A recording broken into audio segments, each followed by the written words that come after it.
ये समुद्र है, मुंबई का समुद्र। और यही समुद्र कोली समुदाय की पहचान है। पीढ़ियों से कोली मछुआरे इसी पानी से अपना जीवन निकालते आए हैं। सुबह अंधेरे में नाव निकलती है, जाल पानी में जाता है, शाम तक उम्मीद लौटती है। लेकिन अब ये समुद्र बदल रहा है और ये बदलाव सिर्फ महसूस नहीं हो रहा, ये दर्ज किया जा चुका है।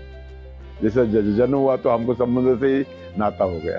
समुद्र ही हमारा देवता है, समुद्र ही हमारा राजा है, उसके सिवा हमारा चलता ही नहीं। मैंने यहाँ पे 50 साल से मैं खुद मछुआरा और मच्छी पकड़ने का बिजनेस कर रहा हूँ। इसी के जरिए मेरा परिवार चलता है। और मैं समुद्र में, हमारा ये रोजी रोटी है। हमारे दादा परदादों से ये समुद्र और हम जुड़े हुए, और हमारा सब जो है ये समुद्र और ये बीच। आज समुद्र पहले से ज्यादा गर्म है। संयुक्त राष्ट्र और आईपीसीसी के अनुसार पिछले 100 वर्षों में समुद्र की सतह का तापमान लगातार बढ़ा है। वैज्ञानिक बताते हैं कि अरब सागर का तापमान 1980 के बाद से लगभग 1 डिग्री सेल्सियस तक बढ़ चुका है। ये मामूली नहीं है। जब समुद्र गर्म होता है तो मछलियां भी अपना रास्ता बदल लेती हैं। कोली मछुआरे कहते हैं कि पहले मछली किनारे के पास मिल जाती थी, आज उन्हें ज्यादा दूर जाना पड़ता है, समुद्र के भीतर खुले पानी में। इसका मतलब है ज्यादा समय, ज्यादा जोखिम और ज्यादा खर्च। डीजल ज्यादा लगता है, नाव की मरम्मत ज्यादा होती है, लेकिन कमाई घटती जा रही है। बदलाव तो बहुत हो चुका है। जो पहला मच्छी मिल रही थी, 1 दिन 2 दिन में हमारी बोट जाके वापस आ रही थी। आज 10-15 दिन के बाद जो पहला 2 दिन में जो मच्छी मिल रही थी, वो मच्छी आज 15 दिन के फिशिंग के बाद भी नहीं मिल रही। इसका मतलब क्या है? मच्छी बहुत समुद्र में कम हो गई है।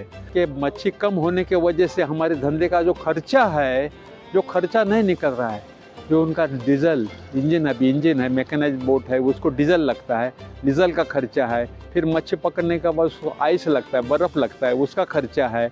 जो हमारे बोट में जो खलासी है, जो क्रू है, उनका पूरा दिन का सैलरी रहता है। तो हमें जो 1-2 महीना है वो ऐसा बेकार में जाता है। नाव समुद्र में खड़ी करनी पड़ती है, लेबर को पगार देना पड़ता है, उसको राशन देना पड़ता है। तो क्लाइमेट चेंज होने की वजह से जो मच्छी का सीजन है वो भी गवर्नमेंट को थोड़ा चेंज करना चाहिए। एफएओ के अनुसार समुद्र के गर्म होने से हजारों मछली प्रजातियों का वितरण बदल रहा है। कई प्रजातियां ठंडे पानी की ओर जा रही हैं, कुछ प्रजातियां तेजी से कम हो रही हैं। ये सिर्फ आज की बात नहीं है। अगर यही रुझान जारी रहा तो 2050 तक अधिक तापमान वाले इलाकों में मछली उत्पादन में 10 से 30% तक गिरावट आ सकती है। लेकिन संकट सिर्फ मछली तक सीमित नहीं है, मौसम भी बदल गया है। 2000 के बाद 2010 और 15 और 20 आज तक का जो माहौल है, ये पूरा बदल चुका है।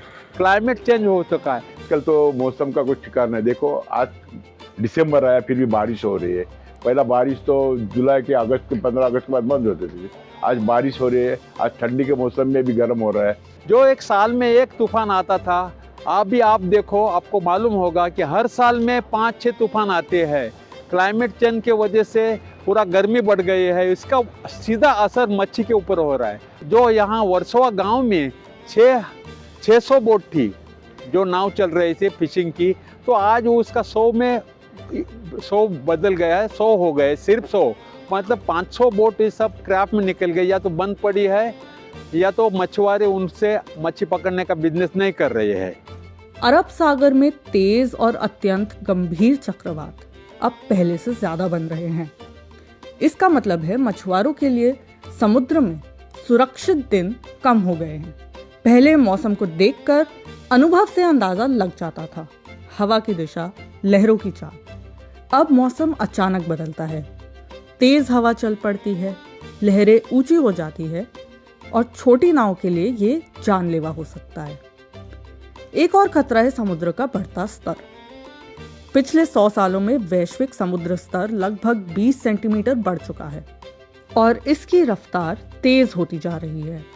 मुंबई जैसे तटीय शहर में इसका मतलब है तट का कटाव, खारे पानी का जमीन में घुसना और मछुआरों की बस्तियों पर सीधा खतरा। यहाँ शहरी विकास और जलवायु परिवर्तन दोनों मिलकर कोली जीवन को दबाव में डाल रहे हैं। एक तरफ बदलता समुद्र, दूसरी तरफ सिमटता तट। इसका असर अगली पीढ़ी पर भी पड़ रहा है। आज कई युवा मछली पकड़ने से दूर जाना चाहते हैं क्योंकि ये पेशा अब भरोसेमंद नहीं रहा। अनिश्चित आमदनी, बढ़ता खतरा और भविष्य को लेकर डर, एक परंपरा धीरे धीरे टूटने के कगार पर है। लेकिन कहानी यहीं खत्म नहीं होती, समाधान मौजूद है। विश्व बैंक के अनुसार अगर जलवायु के अनुसार मछली पकड़ने के तरीके बदले जाए तो नुकसान को काफी हद तक कम किया जा सकता है। समय पर मौसम की सटीक चेतावनी, छोटी नाव के लिए सुरक्षा उपकरण, सस्ते और स्वच्छ ईंधन के विकल्प, साथ ही समुद्री संरक्षण क्षेत्र, मछलियों को प्रजनन का समय और पारंपरिक ज्ञान को नीतियों में जगह। ये जो क्रीक दिख रही है, ये पूरा पानी गंदा हो चुका है। नीचे इसके तलिए में पूरा प्लास्टिक भरा पड़ा हुआ, ये प्लास्टिक, ये तलिया पूरा भर के जो अभी पानी का बहाव है वो कम हुआ है। मच्छी नहीं मिल रही क्योंकि वो गंदा पानी में मच्छी कभी तैरती नहीं है।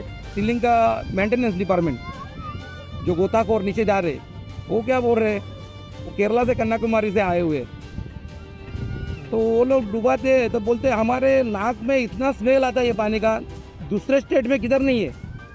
बैग है, बैग हॉस्पिटल का, जो गार्मेज बैग बोलते हैं उसका बड़ा बड़ा थैलिया हमारे जाली में आ रहा है। उसका जो नाक में डालने वाला और पाइप वो हमारे जाली में लपेट रहा है। इसके लिए मेरी विनती है, आप समझो, सोचो और कूड़ादान समझ के मत फेंको। कूड़ा बीएमसी उठाने के लिए काबिल है, वो उठा सकते हैं। समुद्र में कुछ भी मत डालो। अपन जागरूक नागरिक वो जैसा कचरा कम करेंगे ना तो सबसे बेटर हो। सब सरकार के ऊपर छोड़ देंगे तो हम लोग क्या करेंगे फिर? सब सरकार करेगा, सरकार सब करेगा, सब करने के लिए, मगर जो करने के लिए टाइम लगता है और अपना खुद का भी योगदान मांगता है। जब सरकार, वैज्ञानिक और समुदाय एक साथ काम करते हैं तो समाधान टिकाऊ बनते हैं। कोली समुदाय ने समुद्र को हमेशा सिर्फ संसाधन नहीं, एक जीवित साथी माना है। अब समय है कि हम भी समुद्र को सुने और उन लोगों को बचाएं जो पीढ़ियों से इसकी रक्षा करते आए हैं।